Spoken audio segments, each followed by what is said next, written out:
In today's video, I'll be taking a look at a compact NAS device offering maximum OS freedom, meaning we're not tied to a proprietary operating system, but can install any OS of our choice, be it TrueNAS, OpenMediaVault, Unraid, Windows, and many more.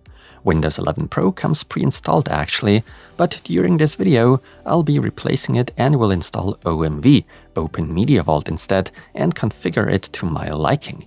This is the ACEMAGIC N3A NAS, which is essentially a mini-PC and can be used as such if needed. The N3A offers two 2.5 gigabit Ethernet ports and plenty of other connectivity, so even I myself can use this NAS for my video production needs, etc. The NAS in theory offers a maximum capacity of 136 terabytes. However, there are a few things to consider and watch out for, as I unfortunately discovered during configuration. More on that in a moment. The N3A can be purchased as a bare-bones solution without RAM and SSD for $339 on the manufacturer's website, or for more somewhere else with a 128 GB SSD and 8 GB of RAM. Over here in Europe on Amazon, it's currently effectively priced at 410 euros once the 200 euro coupon is applied. Is the N3A really as good and flexible as advertised at the end of the day? The package contents aren't all that extensive. We only get the NAS itself, the power cord, and the 120 watt power supply, an HDMI cable, an extremely thin and practically incomplete quick start guide, and unfortunately, no screws, especially as far as 2.5-inch drives are concerned. The first thing one notices is how incredibly compact the N3A is, measuring just 270 by 150 by 185 millimeters. The build quality appears to be quite solid. The NAS boasts a sturdy metal casing. Equally as noticeable are those yellow stickers, indicating and suggesting to not connect to the internet at all initially to speed up the setup process. The reason for that simply, once again, being our beloved Windows 11. The N3A's front panel is magnetic and removable. Behind it are a total of 4 drive bays supporting 3.5 and 2.5-inch drives. The bays can easily be removed and reinserted without any tools. The same applies to installing a 3.5-inch hard drive. You simply slide it into the bay and let it click into place. You can also additionally secure it with screws. The same is true for 2.5-inch drives, although of course no screws are included. I find that kinda disappointing. At the bottom of the device is a cover that is screwed into place. By taking it off, we gain access to the interior for upgrades, but also for installing or replacing M.2 SSDs. NVMe SSDs are of course also supported. I'll happen to install one of these today alongside a SATA HDD. There are sufficient ventilation holes on the front and back to allow for the device to breathe. For active cooling of mainly the installed HDDs, there's a fan at the rear that is constantly on. Now in the UEFI BIOS I discovered that we could in theory even adjust fan speed if needed. A nice detail being the N3A logo on the front can also serve as a protective cover for the power button.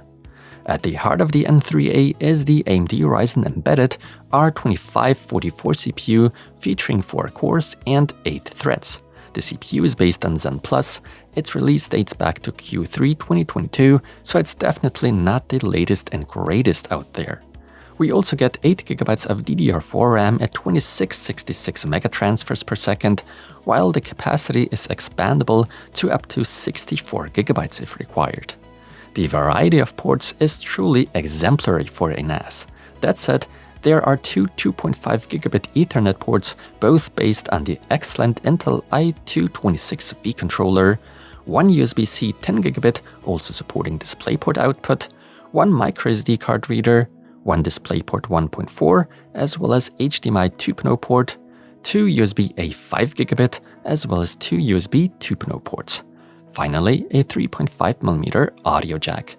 Before we dive into the pre-installed Windows OS, I'd like to let you know that installing my fast M.2 NVMe SSD, making use of the PCIe 3.0 X4 interface, means that 2 of the SATA ports for the HDDs in the device were no longer available for use. This behavior is likely due to the platform's limited number of available lanes. Therefore, a full setup consisting of M.2 SSDs and 3.5-inch HDDs would pose challenges. At least that was the case for me. As mentioned, Windows 11 Pro comes pre-installed, specifically the now outdated version 24H2. Updates should therefore be installed, but I don't really care too much because I definitely won't be using Windows for NAS purposes. The OS seems to have been activated using a retail license, and ACEMAGIC didn't pre-install any bloatware or third-party applications. No browser extensions either.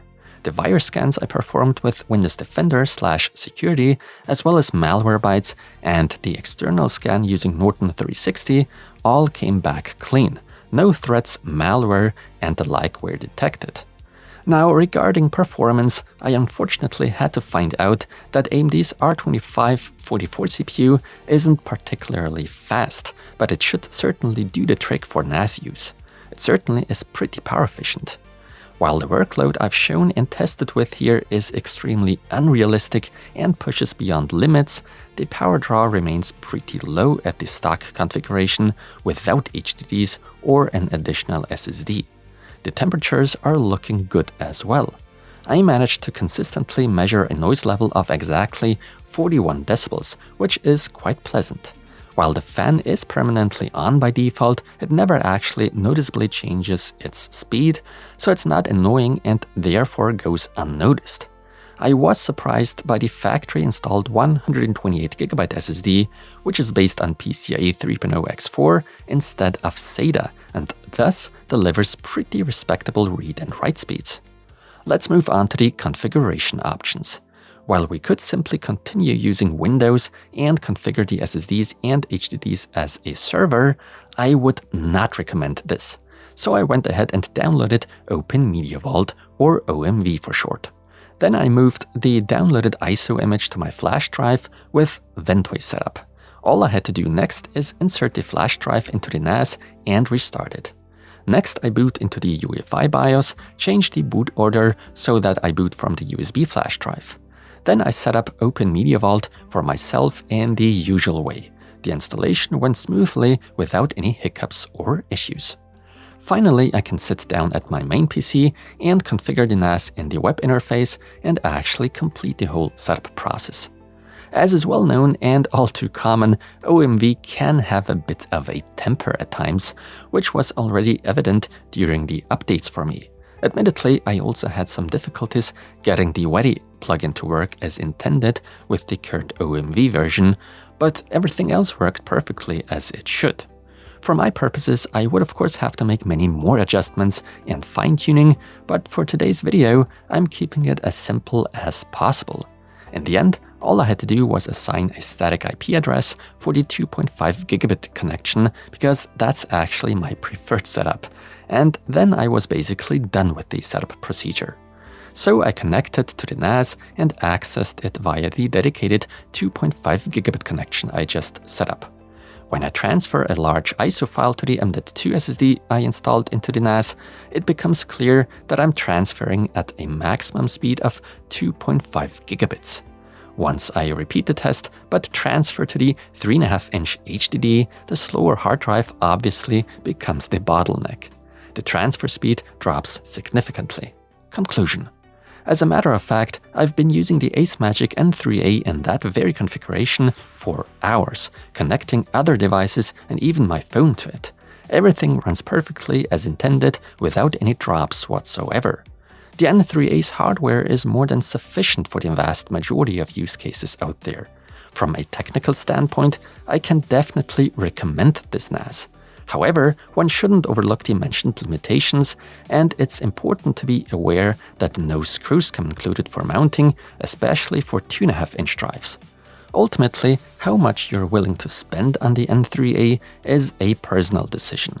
With the right configuration without pushing it to the limit, I believe it's a very nice compact NAS that shines particularly due to its open OS ecosystem, completely free of imposed proprietary software solutions. Essentially, it's a DIY NAS based on a mini PC after all. What are your thoughts on the device I've taken a look at today?